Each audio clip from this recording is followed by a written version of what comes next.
Trading for players or picks is very common practice in the sports leagues in the US, but what's very uncommon is trading of head coaches.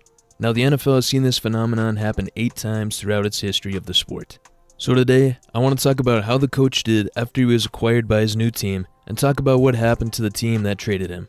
I'll also see if the draft picks turned out or not in these trades. For our first trade, I'll call it a trade for now, but 1970 was the year and was for one of the greatest coaches ever. The reason I had trade in quotations is that the Dolphins hired Don Shula in 1970, however the league said there would be a penalty for tampering.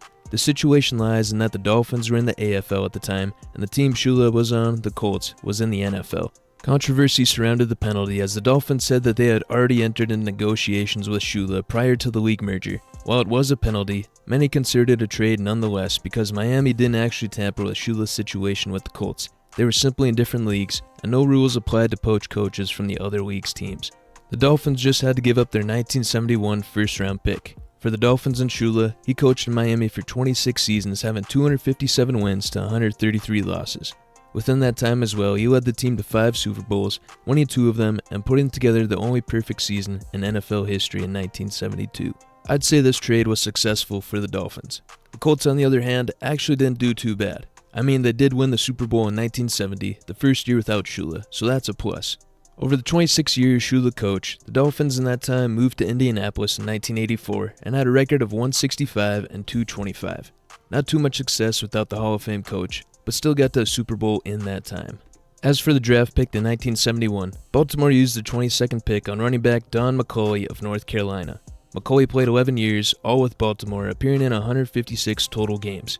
Here, he racked up 2,600 rushing yards for 40 rushing touchdowns and 3,000 receiving yards on 333 catches, so an alright career. The next coaching trade didn't happen until 1997. Another quotation trade as Bill Parcells of the Patriots stepped down from his role in the organization. New York then signed Parcells into advisory role, where Robert Kraft then threatened legal action against them. Then NFL Commissioner Paul Tagliabue brokered a deal that would allow Parcells to coach the Jets and allow him to get out of his existing New England contract. That costed the Jets a 3rd and 4th round pick, a 2nd rounder the following year, and a 1st rounder the year after that. Parcells' time in New York was short-lived, as he only coached 3 seasons. That being said, he did go 29-19 with 1 playoff win, so not terrible, but after the 99 season, Parcells resigned from the Jets. New England, on the other hand, under Pete Carroll, went 27-21 and won a playoff game of their own. As for the picks, 1997 saw the players Cedric Shaw and Damon Denson drafted by the Patriots. Shaw, a running back, lasted 3 seasons seeing action in 18 games for 258 rushing yards.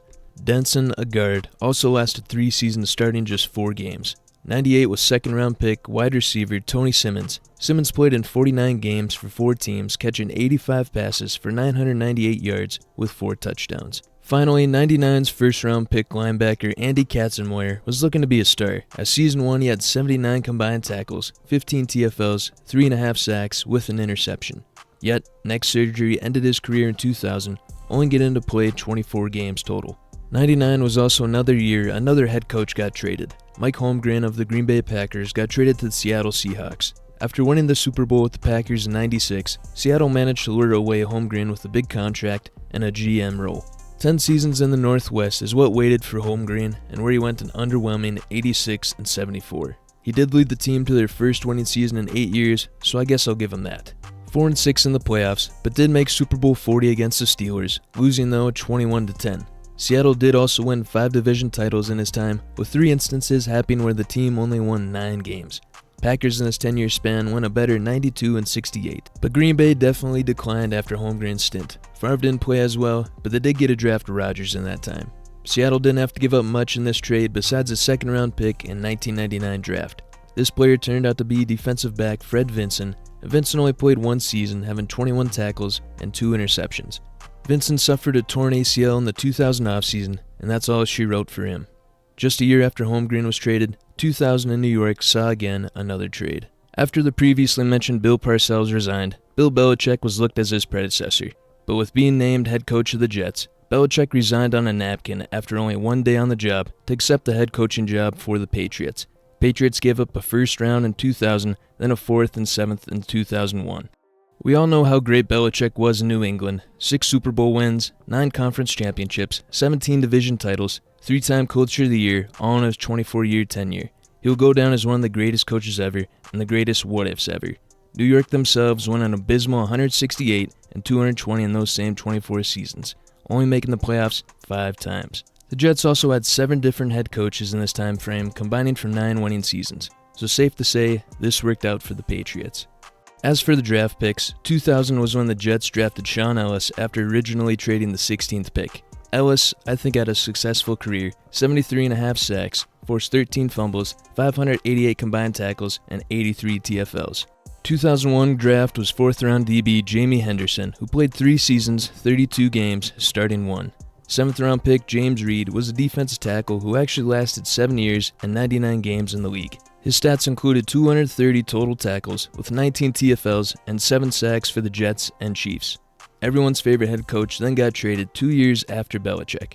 John Gruden, who was cooking up something good in Oakland, got traded a little out of nowhere to Tampa Bay Buccaneers. Bucs sent an 0-2 first and second round pick, 0-3 first and second round pick, as well as $8 million to the Raiders.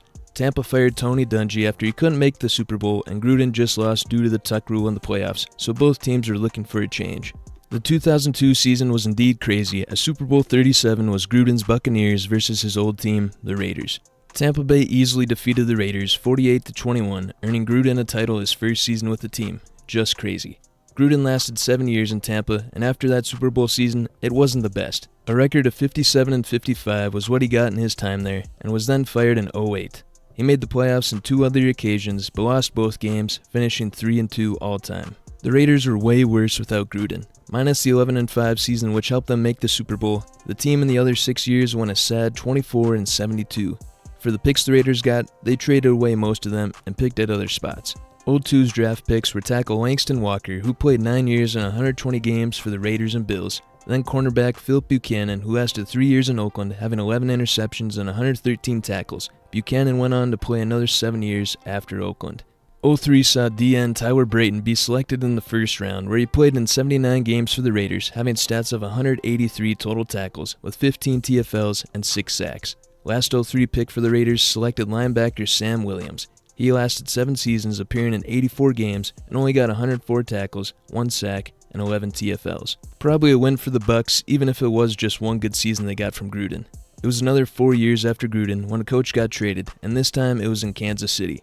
New York again were a center of this deal as they sent Herm Edwards away after his worst season with the Jets at 4-12 to the Chiefs for just a 4th round pick. Edwards' first season didn't go too bad, finished with a 9-7 record and made the playoffs but lost in the wild card. The team he inherited from Dick Vermeil wasn't too bad, but then 07-08 came around and Edwards saw a record of just 6-26. I think Herm got caught in a wave of change player-wise. All the experienced older guys were leaving and newer younger guys were just starting out. Edwards got fired after the 08 season, and that was it for his NFL head coaching. The Jets surprisingly did better than Edwards, as from 06 to 08, the team went 23-25, while also making the playoffs once too. Now for that 4th round pick, running back Leon Washington was selected. Washington more cultivated his career as a return man, as he did get to the Pro Bowl twice, and made an all-pro team because of that. He played 9 years in the league and had 8 kick return touchdowns, go along with 16 rushing touchdowns. It was another 13 years until a coach got traded, the longest stretch since Shula and Parcells. Bruce Arians actually stepped down from coaching the Cardinals in 2017, but decided to come back to coaching 2 years later in 2019 for the Buccaneers. However, Arians was still under contract with the Cardinals. This meant Tampa sent a 6th round pick to Arizona and landed Arians. He only coached 3 seasons in Tampa Bay and went 31-18, but 2020 saw a Super Bowl trophy head back to Tampa Bay. It helped they signed a certain QB, Tom Brady, to the team, which was a key part to getting the victory. The Bucs also got to the playoffs in 2021, but lost to the Super Bowl winning Rams. Cardinals from 2019 to 2021 went 24-24-1 and made the playoffs once in 2021, where they also lost to the Rams. And if you want to include the year Arians didn't coach at all, the Cardinals are then 27-37-1. This trade was easily a good trade. 3 years and you got a Super Bowl. Not much more you could ask for. Now for that draft pick, it was 6th rounder O-lineman Lamont Gaillard. The only NFL action he got was in 2020 with 13 games starting 2. He missed all of 2019 with a knee problem. Lastly, 2023 when Denver acquired Sean Payton from the Saints. Denver had to send over a 2023 first round and 2024 second round pick. Payton did take a year off from coaching in 2022, but it was a similar situation to Arians as the Saints still retained his rights. Nevertheless, in 2 seasons, Peyton has gone 18-16 and made the playoffs this past season. New Orleans in these past 2 seasons have been lackluster, 14-20, and it may not be looking too great this next season. As for those Saints draft picks though, Bryan Bresee is who they selected with that first round pick, and I think he has improved this past season, as his career stats are now 12 sacks, 14 TFLs, and 49 combined tackles in his 2 seasons. Then for the 2024 second rounder, New Orleans used it on Kool-Aid McKinstry. I would also say not a bad rookie year, as he had 6 pass breakups, no interceptions though. This may be the most even trade at the moment, how the players actually have produced a little from the draft pick selections. So in the end, I would say 5 out of the 8 coaches were great trades, 2 out of the 8 Parcells and Peyton are questionable, then Herm Edwards is the really only failed trade out of everyone. So does trading for coaches work? Usually yes, so if you're an NFL team and are looking to pull off this crazy move, just think, you got a 63% chance of it working out according to history. If you wouldn't mind hitting the like button, the subscribe button, and hitting the bell notifications. Thank you.